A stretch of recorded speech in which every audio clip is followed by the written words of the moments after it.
The wheelchair glided silently across the polished marble, its occupant shrouded in the lobby's deep shadows cast by towering palm trees. From my vantage point, I watched him chuckle at her whispered words. That laugh, once music to my ears, now grated like broken glass in my chest. He had no clue I was there. No idea the woman he'd abandoned in a hospital bed 3 years ago was now wealthier than his wildest dreams. He didn't know the helpless woman he'd scorned in our last fight had just acquired the very hotel where he was celebrating his engagement to her. My fingers traced the armrest of my custom wheelchair, not the cheap hospital model he remembered, but Italian leather and chrome that cost more than his annual salary. The irony wasn't lost on me. The accident that shattered my legs also shattered my old life, my old self, my old weaknesses. From those ashes, something far more formidable had emerged. I smirked as he kissed her neck, just as he once kissed mine. Poor fool. He thought he'd traded up when he left me for Shelley, the surgeon's daughter, with her working legs and Daddy's money. If only he knew Daddy's money was nothing compared to what I'd amassed in the 3 years since he walked away. The text I'd sent him earlier was brief. Meet me in the penthouse suite at midnight. Come alone. You'll want to hear what I have to say about your future. He'd texted back, asking who it was, but I knew curiosity would win. It always did with Brandon. That fatal flaw of his, the need to know everything, to control every situation, had been his undoing before. Tonight it would be his destruction. I wheeled my chair deeper into the shadows as they headed for the elevator. The main event was about to begin, and I'd spent 3 years meticulously scripting every scene. The rain poured in sheets that October evening, transforming the highway into a reflective maze of headlights and brake lights. I should have been home, but the law firm, where I toiled as a junior associate, had kept me late again. Partner. Track, they called it, golden handcuffs chaining me to my desk while my relationship slowly withered. Lavra, where are you? Brandon's voice crackled through my car's Bluetooth. I've been waiting for an hour. I tightened my grip on the steering wheel, struggling to keep my Honda steady against the wind. I'm sorry, babe. Mr. Raymond made me rewrite the entire Pedro contract. I'm about 20 minutes out. This is getting ridiculous. His voice carried that sharp edge I'd heard more often lately. We had dinner plans. I made reservations at that French place you love. I know. I'm just trying to get home safely in this weather. Maybe. If you cared about this relationship as much as you care about impressing some old man who doesn't even know your name. The argument droned on, but I barely registered it. The truck ahead of me began to slide sideways across the wet asphalt. Time seemed to crawl as I watched it jackknife directly into my path. The last thing I heard was Brandon's voice through the speakers. Lavra, are you there? Then blackness.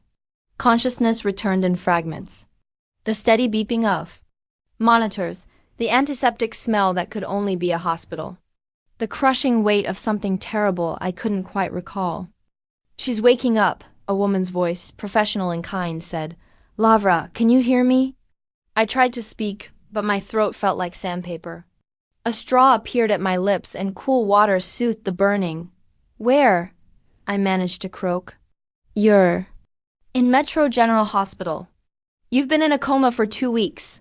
I'm Dr. Augustus, your neurologist. 2 weeks. The number hit me like a physical blow. Brandon? Dr. Augustus exchanged a glance with the nurse. Your boyfriend? He's been here every day. He's in the cafeteria right now. Should I call him? Something in her tone made me hesitate. Wait, tell me first. What happened to me? The doctor's expression grew serious. You were in a severe automobile accident. You sustained multiple injuries, but the most significant was trauma to your spinal cord. Lavra, I need you to understand. The damage was extensive. The words seemed to come from far away. What are you saying? The injury was at the L1 vertebra. I'm afraid you've lost all sensation and movement below your waist. You're going to need physical therapy, occupational therapy, and significant lifestyle adjustments, but with the right support system. I can't walk. It wasn't a question. No, I'm very sorry. I stared at the ceiling tiles, counting the tiny holes in each square.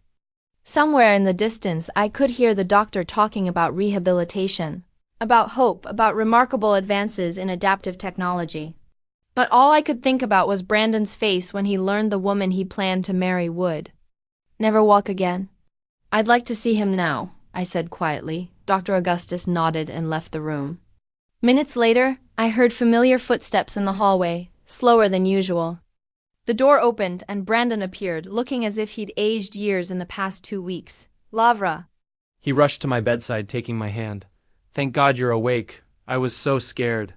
I studied his face, searching for any sign of the change I was sure would come. For now, he looked like the same Brandon who'd argued with me about dinner plans. The same Brandon who'd loved me for 3 years. "How bad is it?" I asked. His grip on my hand tightened. "We're going to get through this. Whatever it takes." I wanted to believe him. In that moment, looking at his familiar blue eyes and the stubble he always got when he was stressed, I almost did believe him. But love, I would learn, is a fair-weather friend. And the storm was just beginning. The rehabilitation center reeked of industrial cleaners and shattered dreams. Each day brought fresh humiliations. Learning to transfer from bed to wheelchair, relearning how to dress, accepting help for things I'd never even considered before. Brandon visited every day for the first month. He brought flowers, magazines, and updates from the outside world. He spoke of our future as if it were still a shared reality. "I've been looking at apartments," he said one afternoon, perched on the edge of my bed. "Ground floor, obviously, and I found some companies that specialize in accessibility modifications. We can make this work, Lavra." I wanted to kiss him for trying. Instead, I just nodded and pretended not to notice how his eyes wouldn't quiet meet mine when he talked about our future. The physical therapy was brutal. Every day, I'd push myself through exercises that felt pointless. Stretching muscles that couldn't feel, strengthening arms that would now have to do the work of 4 limbs. My therapist, Angela, was relentlessly positive. "You're making great progress," she'd say as I struggled to transfer from my wheelchair to the therapy table. "Most people take months to get this far." "Most people don't have a choice," I'd reply, sweat beading on my forehead from the effort. But Angela was right. I was progressing faster than expected. The same drive that had kept me working late nights at the law firm now pushed me through every painful exercise. If I was going to live this life, I was going to master it. Brandon's visits grew less frequent after the 2nd month. He had his reasons. Work was busy, he was dealing with insurance companies, he was looking for a new apartment. All valid excuses that couldn't quite hide the truth. He was pulling away. I started paying attention to things I'd ignored before. The way he constantly checked his phone during visits. The way he'd find excuses to cut conversations short. The way he'd forgotten my favorite coffee order after 3 years together. "You seem distracted," I said one evening as he scrolled through his phone instead of listening to me talk about my day. "Sorry, just work stuff." He put the phone away, but I could see his fingers twitching toward it. "What kind of work stuff?" "Just, the Pedro account is heating up again." I knew the Pedro account. It was the one that had kept me late the night of the accident. The irony wasn't lost on me. I thought Raymond gave that to someone else after my accident. He did to me, actually. Brandon's voice carried a note of pride he tried to hide. "I've been handling it since you've been here. My replacement, in more ways than one, apparently."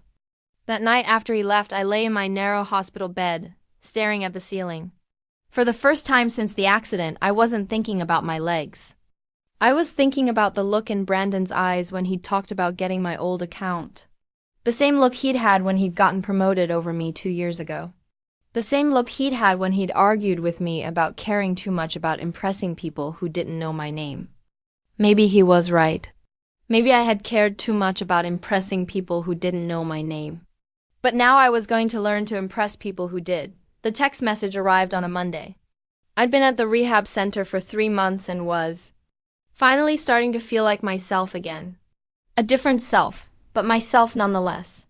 I had just finished a particularly good session with Angela when my phone buzzed. The message was from my college roommate, Riley, Lavra. "I'm so sorry to be the one to tell you this, but I thought you should know. I saw Brandon at Cafe Luna yesterday."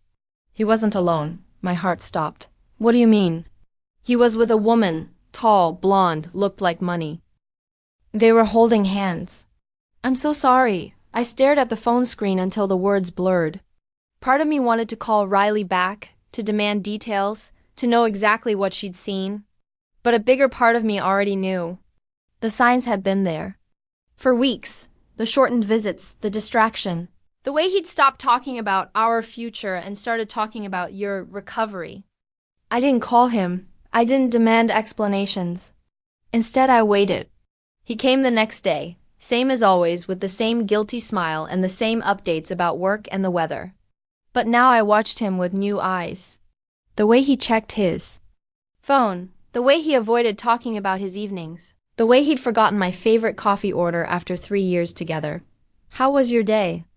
I asked, settling into my wheelchair across from him. Good, busy. Where did you have lunch? The question caught him off guard. Lunch? Just grabbed something at the office. Riley thought she saw you at Cafe Luna yesterday. The color drained from his face.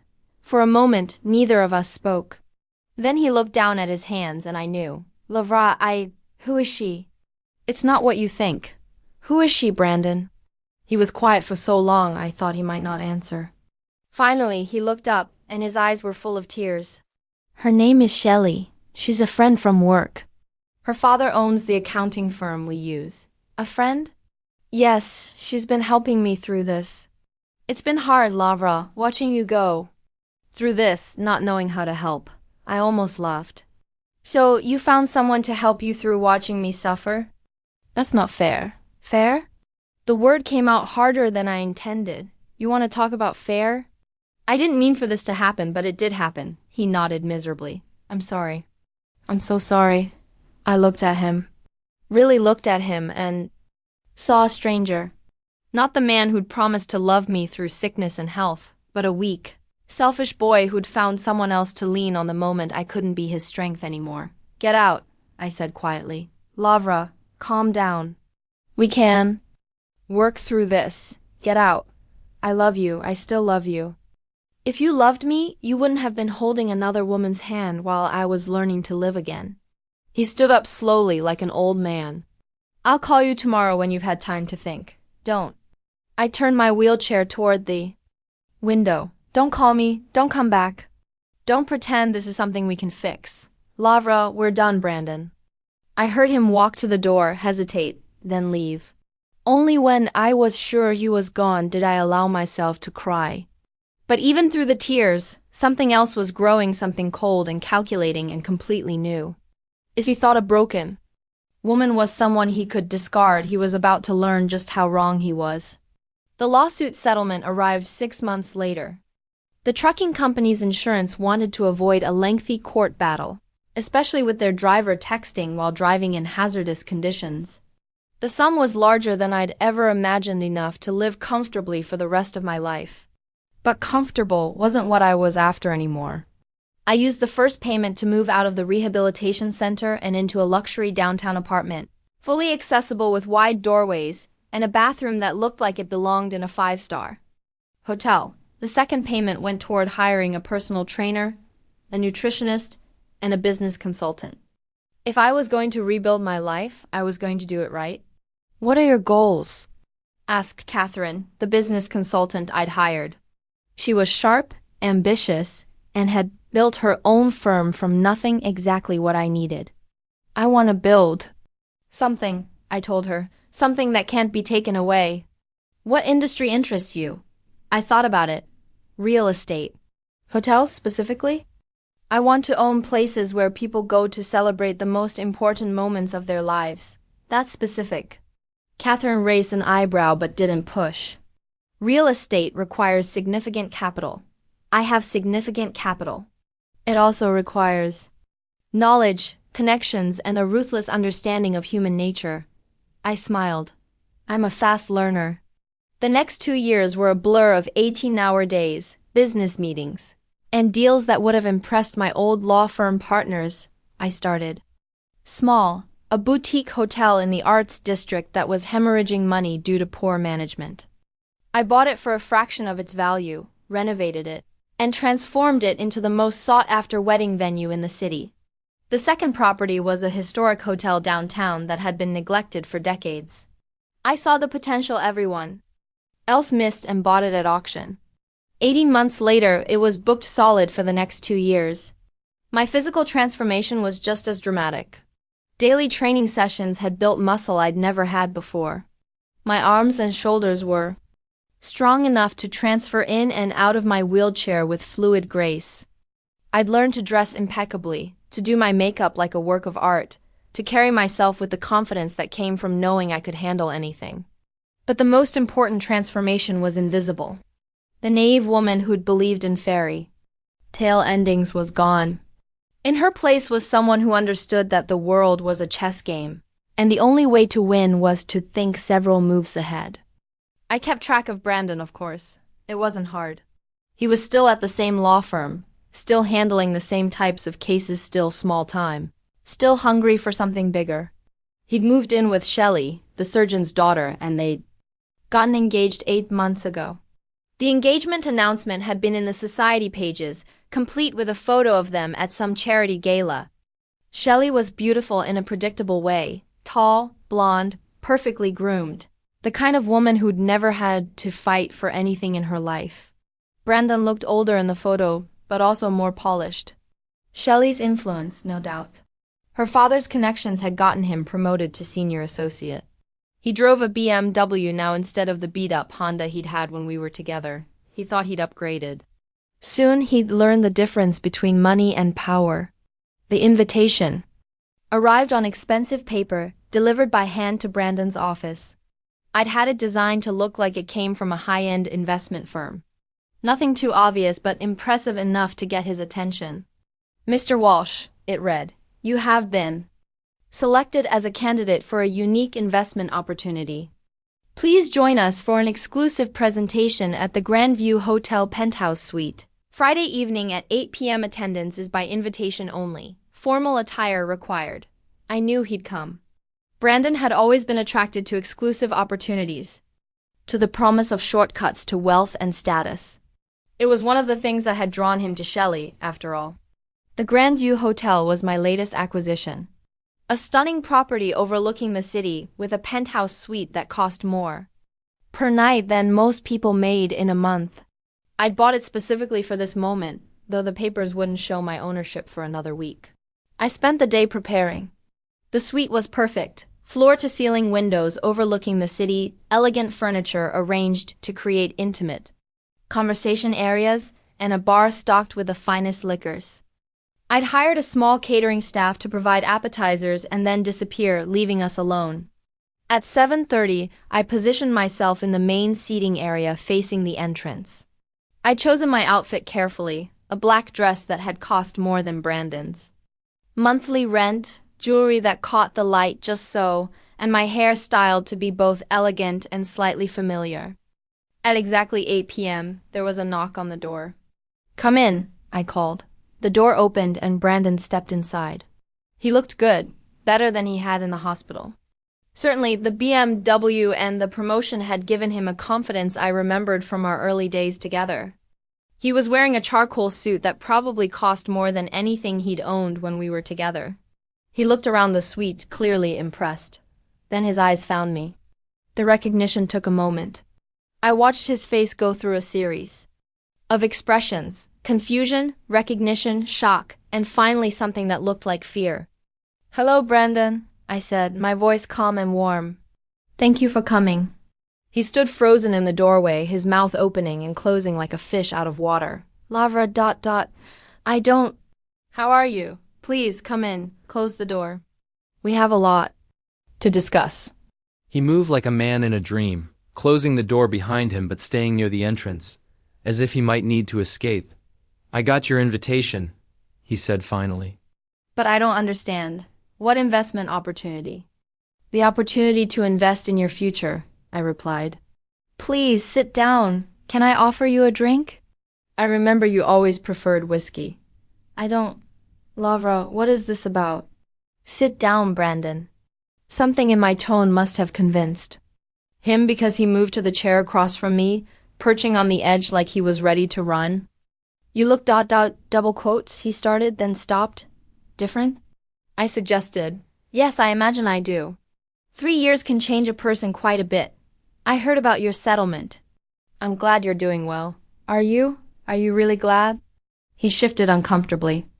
Of course I am, Lavra. I know how things ended between us wasn't ideal, but I never wanted you to suffer. Ideal. I tasted the word. That's one way to put it. I know you're angry. Angry? I laughed, and even I was surprised by how cold it sounded. Oh, Brandon, anger is what I felt 3 years ago. This is something else entirely. What do you want? I want to talk about your future, your engagement to Shelley, your plans for the life you're building. His face went pale. How do you know about Shelley? I know about a lot of things. For instance, I know that Shelley's father is having some financial difficulties. Something about a federal investigation into his business practices. Brandon's eyes widened. How could you possibly know that? I make it my business to know things. Just like I know that your promotion to senior associate is contingent on bringing in new clients, big clients. The kind of clients who can save a failing law firm. Lavra, I don't know what you're playing at, but ... I'm not playing at anything. I leaned forward slightly. I'm offering you the chance of a lifetime. You see, I've built something rather impressive over the past 3 years. A real estate empire, actually. Hotels primarily, very successful ones. You surprised? I suppose you still think of me as the broken woman in the hospital bed, the one who needed you to take care of her. I smiled. That woman is gone, Brandon. The woman sitting in front of you is worth approximately $50 million and growing. He stared at me like I'd grown a second head. 50 million, give or take. It's hard to keep track when the numbers change so quickly. I don't believe you. I reached into my purse and pulled out a folder of portfolio summary from my accountant. Feel free to look. He opened the folder with shaking hands. I watched his face as he processed the numbers, the property holdings, the investment accounts. When he looked up, his expression had changed entirely. This is real. Very real. But how? I mean, your settlement was substantial, but this is what happens when you have nothing left to lose and everything to prove. I took the folder back. But we're not here to talk about my success. We're here to talk about yours. I don't understand. I'm prepared to offer your law firm a very lucrative contract, ongoing legal work for all of my properties. We're talking about hundreds of thousands of dollars in billable hours, Brandon. Possibly millions. His eyes lit up with the same hunger I'd seen so many times before. What's the catch? No catch. Just a conversation about choices, about consequences, about what people do when they think no one is watching. Lavra, if this is about what happened between us ... Oh, it's absolutely about what happened between us. I sat up, moving my wheelchair to the window. Come here. I want to show you something. Reluctantly, he joined me at the window. The city spread out below us, lights twinkling like stars. Beautiful, isn't it? I said. From up here, everything looks so small, so manageable. It's an amazing view. I bought this hotel specifically for this view. Do you know why? He shook his head. Because 3 years ago, I was at the bottom, looking up, and I swore that someday I'd be at the top looking down. Lavra, do you remember what you said to me the last time we spoke in the hospital? I said a lot of things. I was confused, scared. You said you were sorry, that you still loved me, that we could work through it.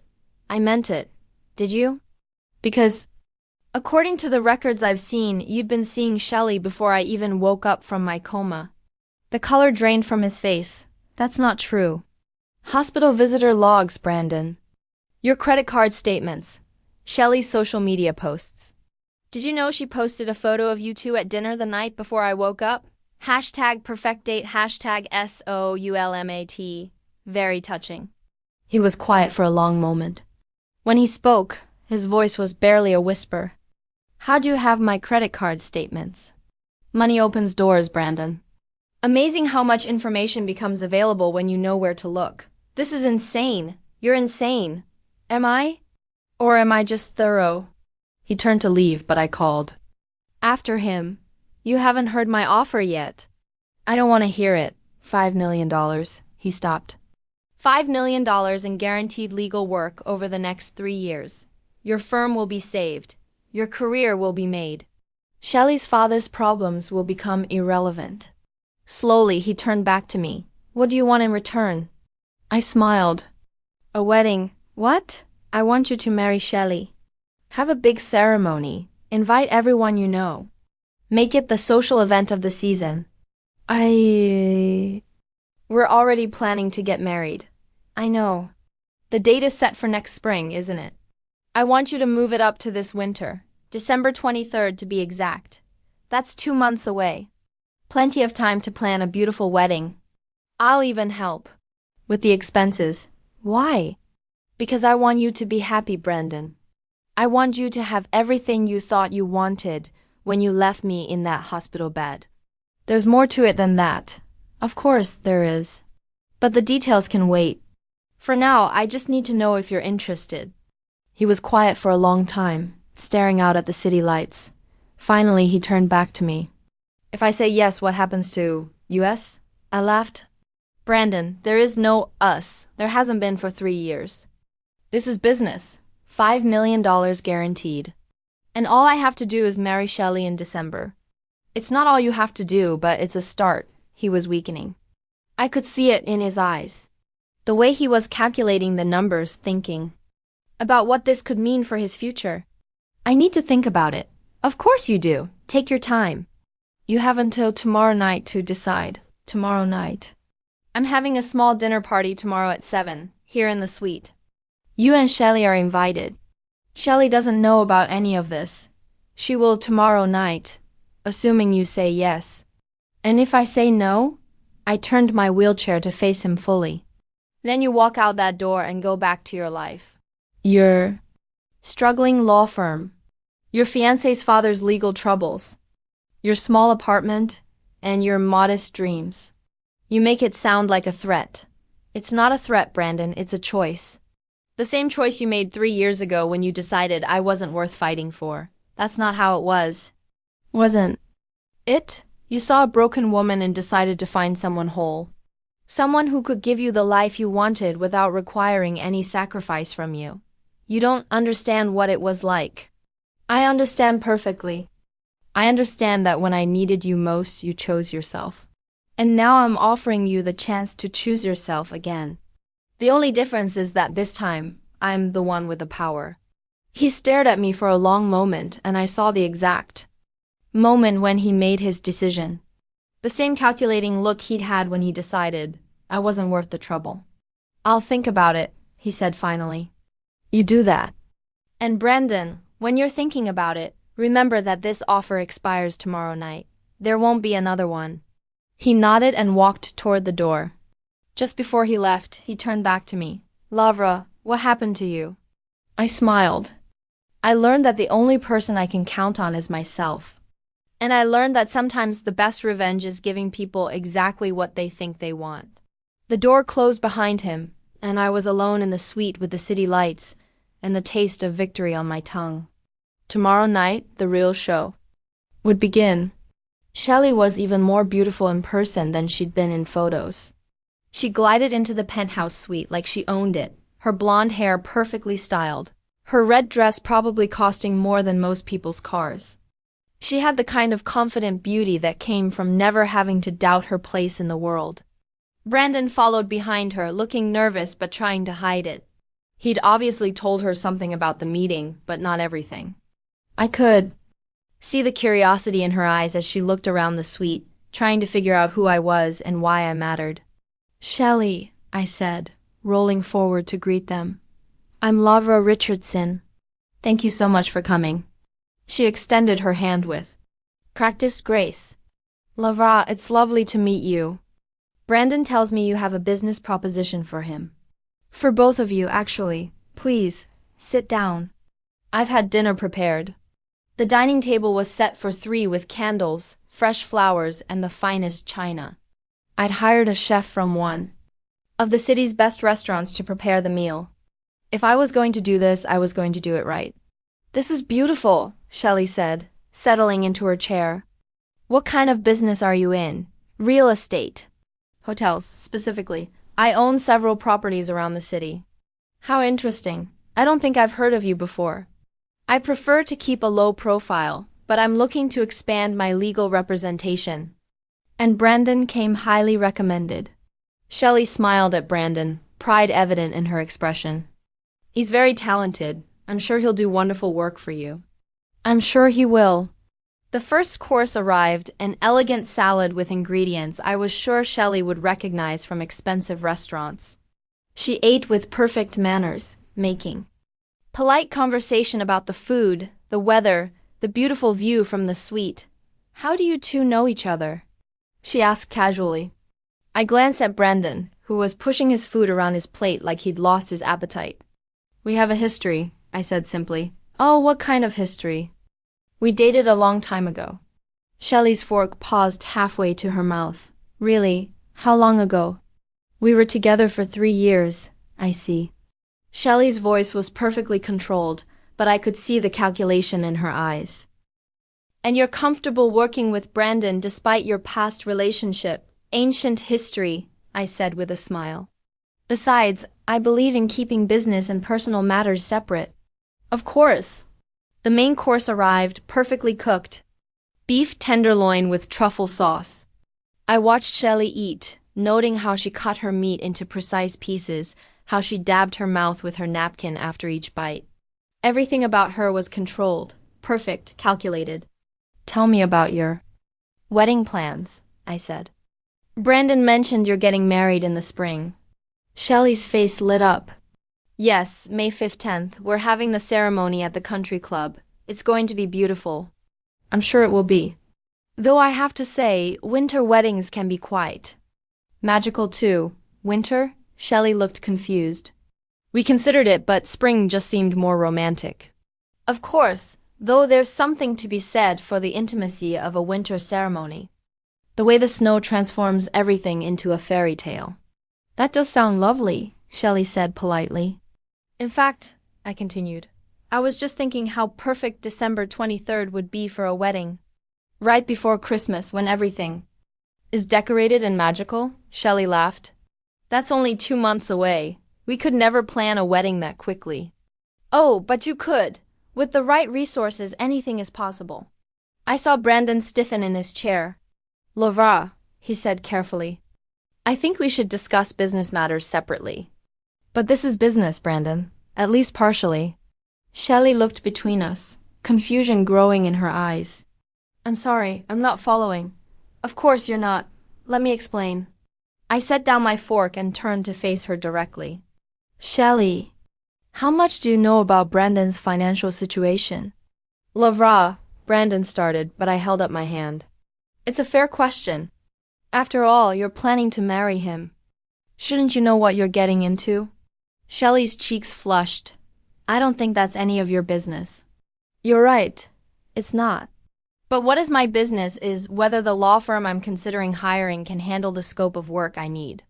What kind of scope are we talking about? Shelley asked. $5 million worth of legal work over the next 3 years. Shelley's eyes widened. 5 million? Brandon didn't mention the specific amount. How unlike him to downplay his opportunities. 5 million, Shelley repeated, looking at Brandon with new eyes. Of course, there are certain conditions attached to the contract. What kind of conditions? Shelley's voice was sharp now. Nothing unreasonable. Just some specific requirements about timing and presentation. Laura, please, Brandon said, his voice strained. Please, what? You came here for a business proposition. I'm making one. What requirements? Shelley demanded. I smiled at her. I require all my business partners to demonstrate their commitment to long-term stability. Marriage is an excellent indicator of that commitment. We're already engaged. Yes, but engagement isn't marriage. Anyone can break an engagement. Marriage shows serious intent. We're planning to get married in May. That's 7 months away. A lot can happen in 7 months. Shelley's eyes narrowed. Are you suggesting we move up our wedding date? I'm suggesting that if Brandon wants this contract, he needs to show me he's serious about building something lasting with you. This is insane, Shelley said, but I could see the wheels turning in her head. $5 million was a lot of money, even for a surgeon's daughter. Is it, or is it just good business? I'm investing in Brandon's future. I want to make sure he has every incentive to succeed. And you think marriage will provide that? Incentive? I think marriage will provide stability, and stability is good for business. Shelley was quiet for a long moment, staring at her plate. When she looked up, her expression had changed. The polite socialite was gone, replaced by someone calculating and shrewd. December 23rd, she said slowly. Shelley, Brandon started. It's doable, she continued, ignoring him. If we simplify the ceremony, keep it intimate.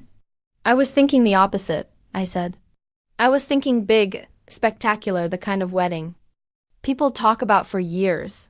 That would be expensive. I'm prepared to contribute to the costs. Consider it a wedding gift. Shelley's eyes glittered. How much of a contribution? Whatever it takes to make it perfect. She turned to Brandon. This is a $5 million opportunity.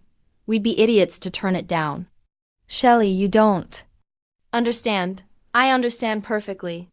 Lavra has a business proposition that requires us to move up our wedding date. It's unusual but not unreasonable. There's more to it than that. Then explain it to me. Brandon looked trapped. I could see him trying to figure out how to explain without revealing the full truth. Finally, he just shook his head. I need to think about this. What's to think about? Shelley's voice was getting sharper. $5 million, Brandon. That's more money than your firm makes in 3 years. I know what it means. Do you? Because from where I'm sitting, it looks like you're hesitating about marrying me. That's not what this is about. Then what is it about? The tension in the room was thick enough to cut.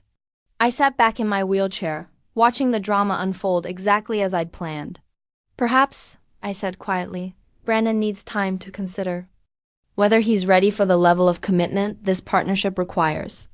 Partnership? Shelley turned to me. I thought this was about legal work. It is, but it's also about trust, about knowing that the people I work with are fully invested in their futures. I'm fully invested in my future, Shelley said firmly. The question is whether Brandon is invested in his. Brandon looked like a man caught between two tigers.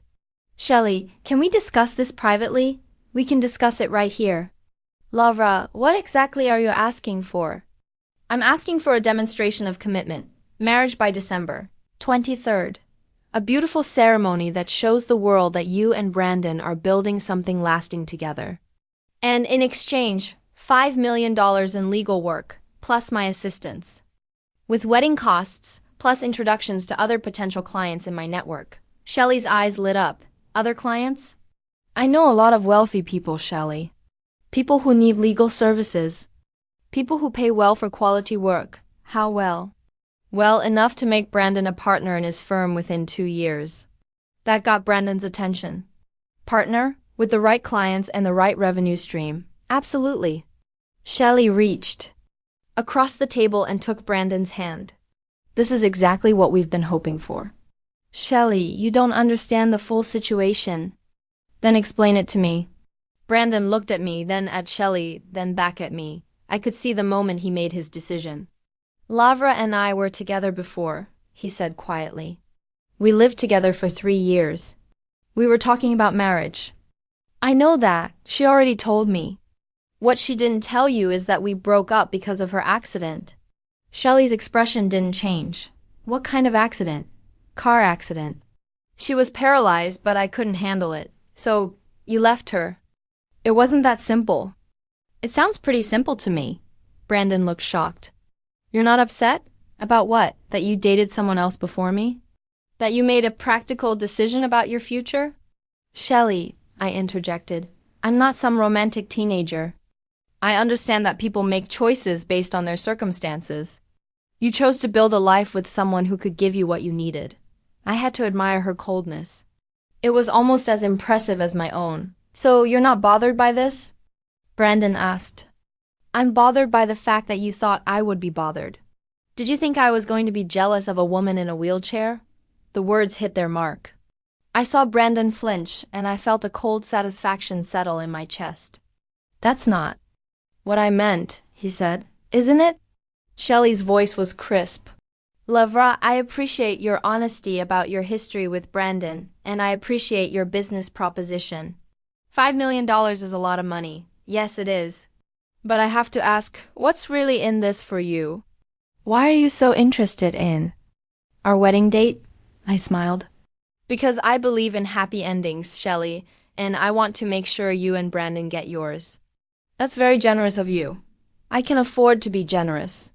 Shelley studied me for a long moment. December 23rd. December 23rd. And you'll cover the wedding costs? Whatever it takes to make it perfect. She turned to Brandon. Then we have a deal. Brandon looked like he was going to be sick. Shelley, I think we should discuss this.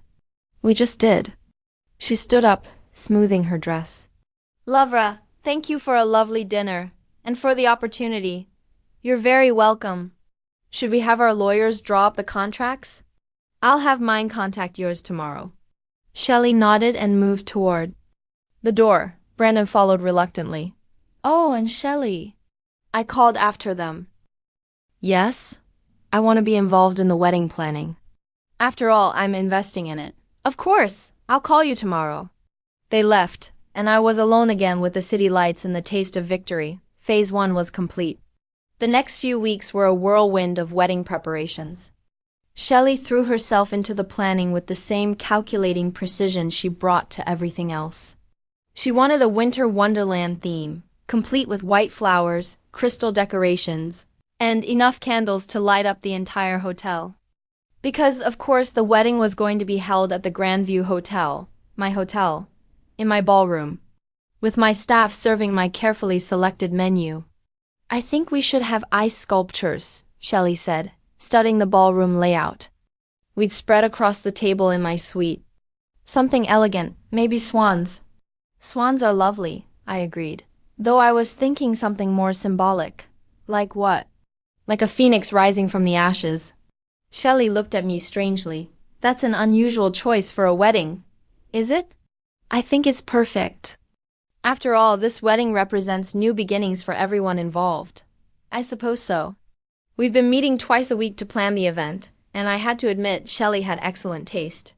She'd chosen a designer who specialized in luxury weddings, a florist who'd worked with celebrities, and a photographer whose work had been featured in magazines.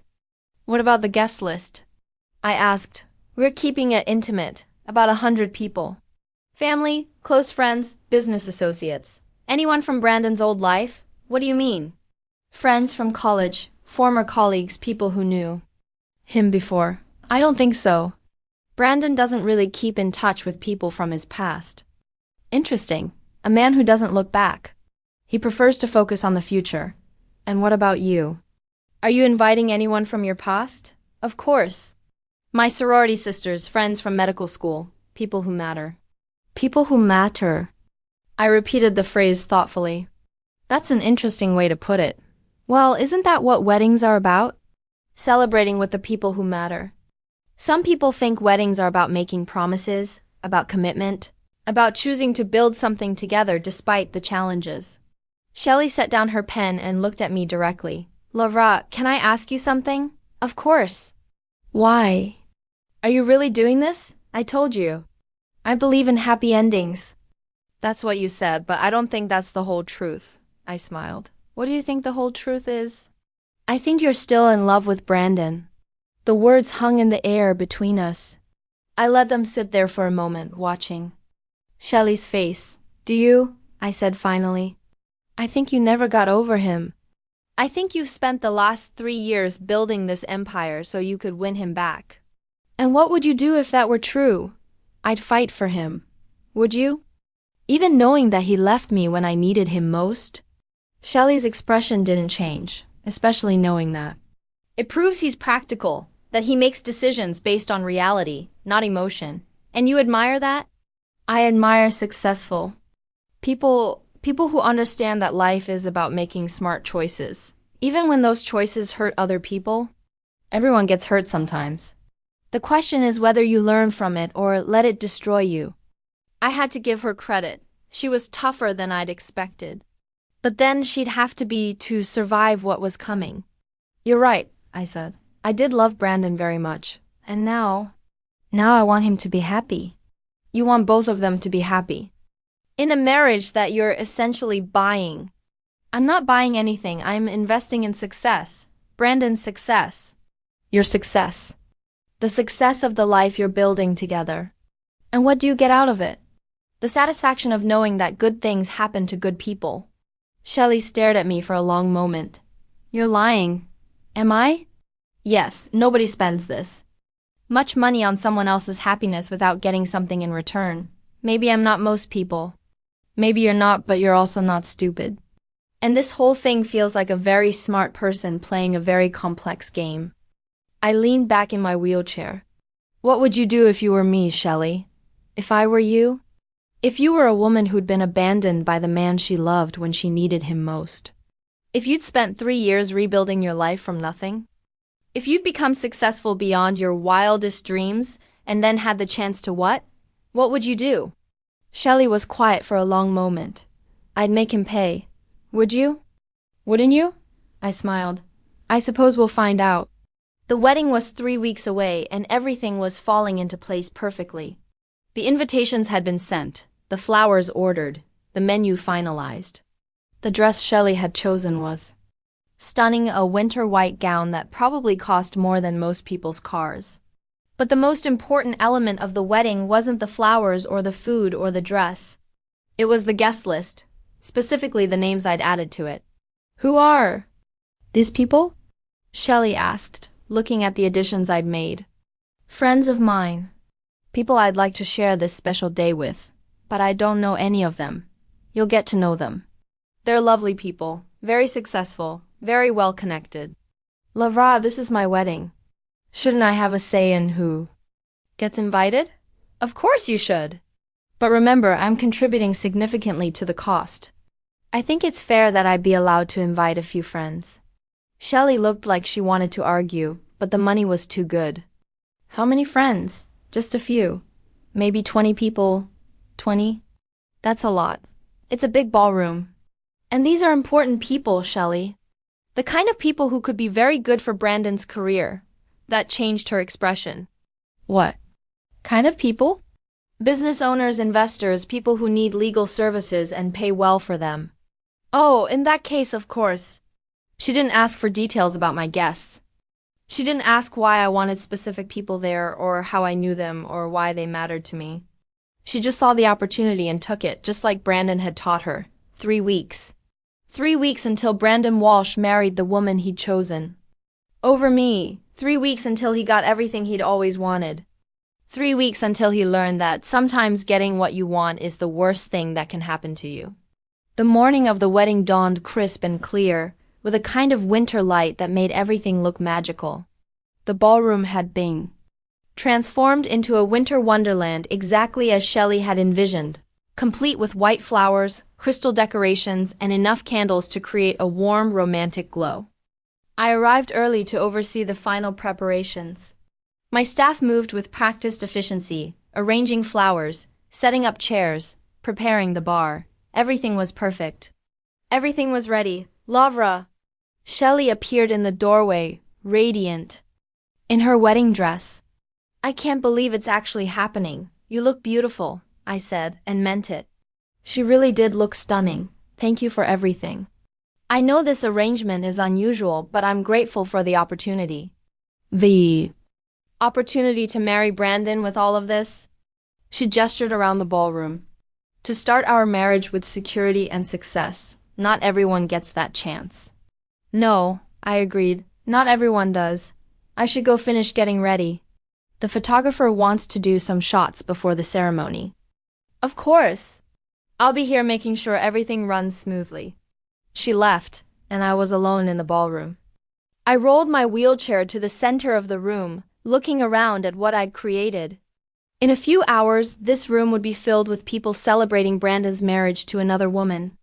People who had no idea they were about to witness something very different from what they'd expected. My phone buzzed. A text from my assistant. All packages delivered. Everything is in place. I smiled and tucked the phone away. It was time to get ready. The ceremony was scheduled for 6 o'clock, followed by cocktails and dinner. I had positioned myself in the back of the ballroom, where I could see everything but remain relatively unnoticed. The guests filed in, talking and laughing, admiring the decorations. I watched faces, noting expressions as people read the programs I'd specially printed. Most didn't pay attention to the details, but a few looked confused. A few looked surprised. A few looked very interested indeed. Brandon appeared at the front of the room, looking handsome in his tuxedo. He was nervous. I could see it in the way he kept adjusting his tie, the way he kept glancing toward the back of the room. He caught my eye once and quickly looked away. The music started and Shelley appeared at the back of the ballroom on her father's arm. She looked like a fairy tale princess, her dress catching the light from the candles. The guests stood and she began her walk down the aisle.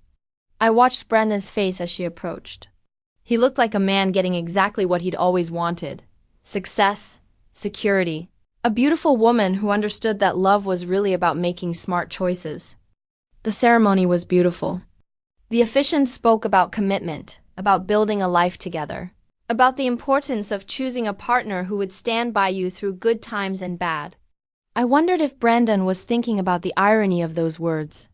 Do you, Brandon? Take Shelley to be your lawfully wedded wife? To have and to hold, in sickness and in health, for richer or poorer, for better or worse, as long as you both shall live. I do, Brandon said, his voice strong and clear. Do you, Shelley, take Brandon to be your lawfully wedded husband? To have and to hold, in sickness and in health, for richer or poorer, for better or worse, as long as you both shall live? I do, Shelley replied, smiling radiantly. Then by the power vested in me, I now pronounce you husband and wife.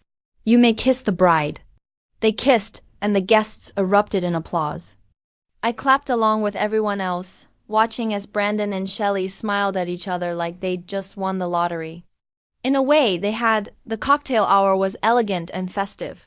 Guests mingled, sipped champagne, and sampled the appetizers I'd selected. I moved through the crowd, greeting people, making small talk, playing the role of the gracious host. Lavra! A familiar voice called out. I turned to see Riley, my former college roommate, approaching with a glass of champagne. Riley, I'm so glad you could make it. I wouldn't miss it. Though, I have to say, when I got the invitation, I was surprised. Were you? I mean, given your history with Brandon ... She lowered her voice. Are you sure you're okay with this? More than okay. I'm thrilled for them. Riley studied my face. You look different, happy, successful. I am successful. I can see that. This place is incredible. You really own it? I really do. And you're really okay with Brandon marrying someone else? I smiled. Riley, I learned a long time ago that people get exactly what they deserve. Brandon deserves Shelley, and Shelley deserves Brandon. That's remarkably mature of you. I've had time to mature.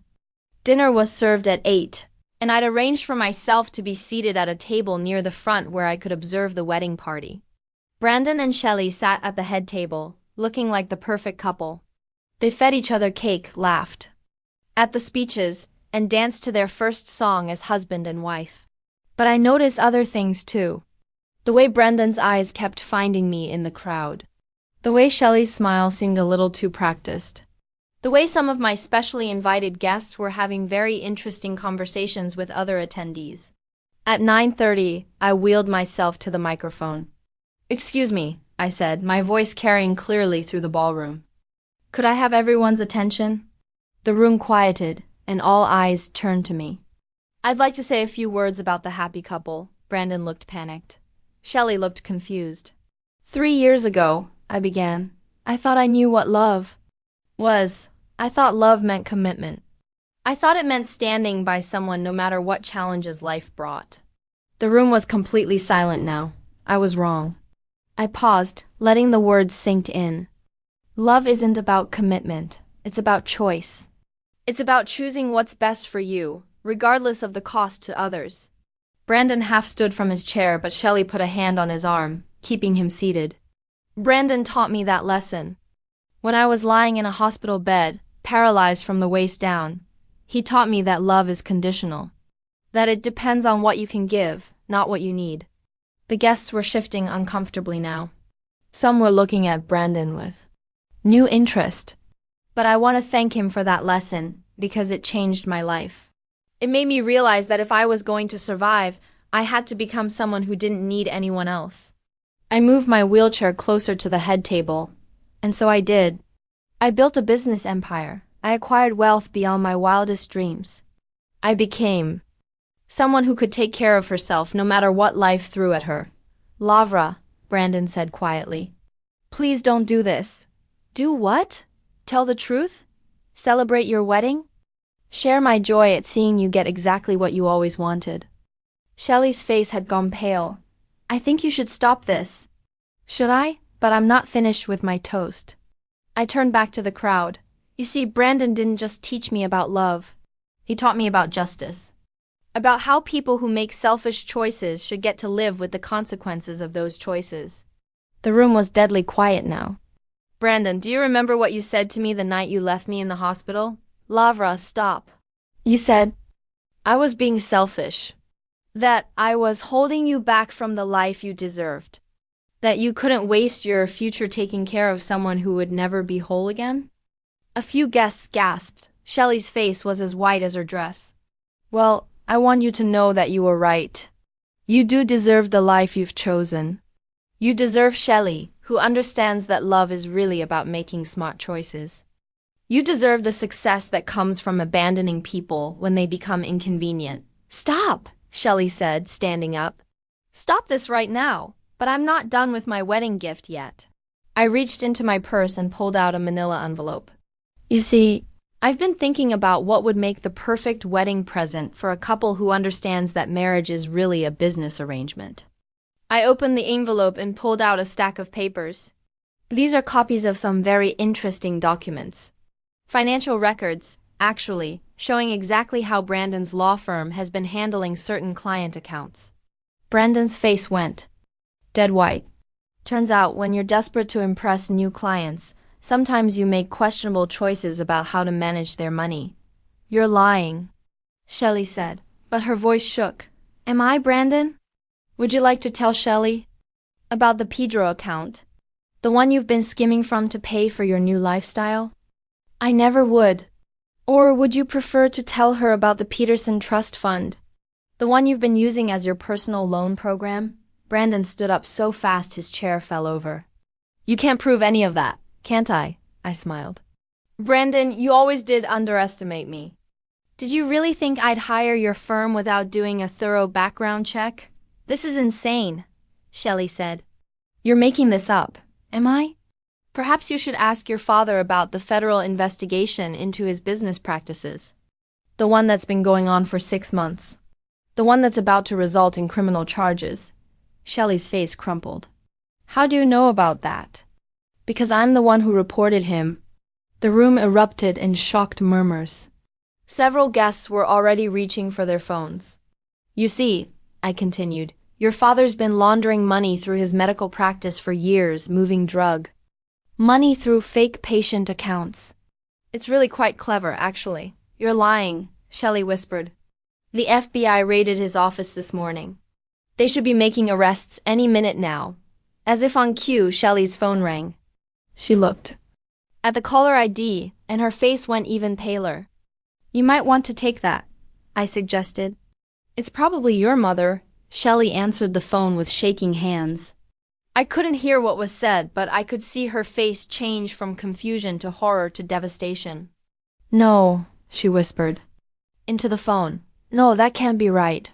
She hung up and turned to me with tears streaming down her face. You destroyed my family. I simply reported criminal activity. Your father destroyed your family when he decided to become a criminal. But why? Why would you do this? Because I wanted to give you both exactly what you deserve. Brandon gets a wife who married him for money that doesn't exist. You get a husband who's about to be disbarred for embezzlement. It's perfect. Brandon was staring at me like I was something inhuman. You planned all of this. Every detail. From the moment you walked into my penthouse suite, you've been dancing to my tune. The contract was never real. There is no $5 million legal work. There never was. Then why? Why go through all of this? I rolled my wheelchair closer to him, close enough that only he could hear my words. Because 3 years ago, you looked at a woman who loved you more than life itself. And you decided she wasn't worth the trouble. You threw away something precious because it wasn't convenient anymore. Lavra, I wanted you to know what that feels like. To have everything you've ever wanted, and then lose it all because of choices you made. This is insane. You're insane. Am I? Or am I just someone who learned to play the game better than you do? I turned back to the crowd, most of whom were now filming with their phones. Ladies and gentlemen, I hope you've enjoyed this evening's entertainment. The bar remains open for another hour, courtesy of the bride and groom. I started to roll away, but Brandon grabbed my arm. You can't just destroy our lives and walk away. I looked down at his hand on my arm, then back up at his face. I can do anything I want, Brandon. I have money, power, and the moral high ground. What do you have? He let go of my arm like it was on fire. Oh, and Brandon, you might want to check your bank account. I had to cancel that retainer check I gave you. Banking error. I rolled toward the exit, leaving chaos in my wake. Behind Me, I could hear Shelley crying, Brandon shouting, and the guests talking excitedly about what they just witnessed. But I didn't look back. I never looked back anymore. The newspaper article was small, buried on page 6 of the business section. Local attorney disbarred for financial misconduct. It mentioned Brandon Walsh briefly, noting that he'd been found guilty of embezzling client funds and had been sentenced to 3 years in prison. Shelley's father had gotten 15 years for money laundering. Shelley herself had moved back in with her mother, who was trying to hold on to their house despite the legal fees. I folded the newspaper and set it aside, then rolled my wheelchair to the window of my new office. The view was spectacular. The entire city spread out below me, full of possibilities and opportunities. My real estate empire had grown even larger. In the past 6 months, I now owned 12 hotels, 3 office buildings, and a shopping center. My net worth had topped $75 million. But the best part wasn't the money. It was the knowledge that I'd become exactly what I'd set out to be, someone who couldn't be broken, who couldn't be abandoned, who couldn't be discarded when life got difficult. My assistant knocked on the door. Lavra, your 2 o'clock is here. Send him in. The door opened and a young man in an expensive suit walked in. He looked nervous but determined, the way ambitious people always do when they're asking for favors. Miss Richardson, I'm Michael Chin. Thank you for seeing me. Please, sit down. I understand you're looking for funding for a new business venture. Yes, ma'am. A chain of fitness centers specifically designed for people with disabilities. I think there's a real market for there is. Tell me, Michael, have you ever been in a position where you had to start over? Where you had to rebuild your entire life from nothing? He looked confused by the question. No, ma'am. I've been fortunate. Fortunate, I repeated. That's one way to put it. I studied his face, noting the confidence that came from never having been truly tested, never having lost everything and had to claw his way back. I'll consider your proposal, I said finally. But I have one condition. What's that? I want you to spend a month in a wheelchair full-time. Experience what it's like to navigate the world when you can't walk. What? If you're going to build fitness centers for people with disabilities, you should understand what their lives are really like, don't you think? I suppose that makes sense. Good. My assistant will give you the details. If you complete the month successfully, we'll discuss funding. He left, probably thinking I was eccentric but wealthy enough to indulge. He had no idea that I was offering him the chance to learn what I'd learned. That sometimes the worst thing that can happen to you is also the best thing. I turned back to the window, watching the city move beneath me. Somewhere out there, Brandon was probably serving his sentence, learning what it meant to lose everything. Somewhere out there, Shelley was probably struggling to rebuild her life from the ashes of her family's reputation. I felt no guilt about what I'd done to them. They'd made their choices and I'd made mine. The only difference was that I'd learned to make better choices. My phone buzzed with a text from Riley. Saw the article about Brandon. Are you okay? I typed back, never better, and I meant it. I'd gotten exactly what I'd set out to get. Justice, success, and the satisfaction of knowing that sometimes the broken things become the strongest things of all. The sun was setting over the city, painting the sky in shades of orange and gold. It was beautiful, and it was mine. All of it, the view, the building, the empire I built from nothing. I'd learned that revenge wasn't about destruction. It was about transformation. It was about becoming someone who could never be broken again, and I'd become exactly that. I rolled my wheelchair back to my desk where a stack of new business proposals waited for my review. Tomorrow, I'd consider each one carefully, looking for the next opportunity to build something lasting. But tonight, I'd simply sit in my tower above the city and remember the woman I used to be. The one who'd believed in fairy tales and happy endings and the power of love to conquer all. She was gone now, replaced by someone harder, smarter, and infinitely more dangerous. Someone who'd learned that the best revenge isn't getting even. It's getting everything.